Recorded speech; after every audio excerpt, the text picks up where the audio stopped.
So what you want to do before inserting your new hub is take you a wire wheel. We'll go over here really quick, and as you see, not this one though. For that, we'd want to use one of this a little bit more circular like this. Okay.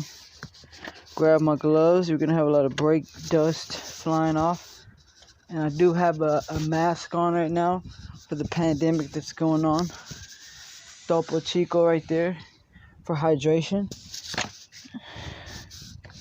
Okay, we're gonna clean out the area for the hub,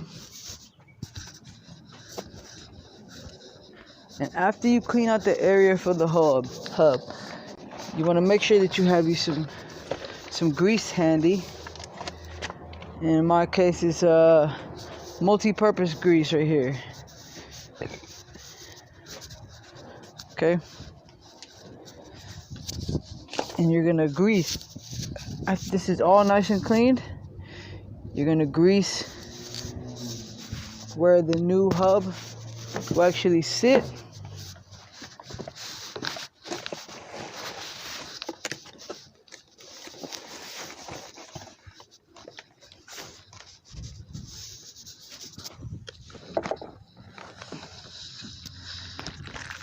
And then you also grease the back area right around that blue bearing. You insert it. This is how you're going to do your hub assembly.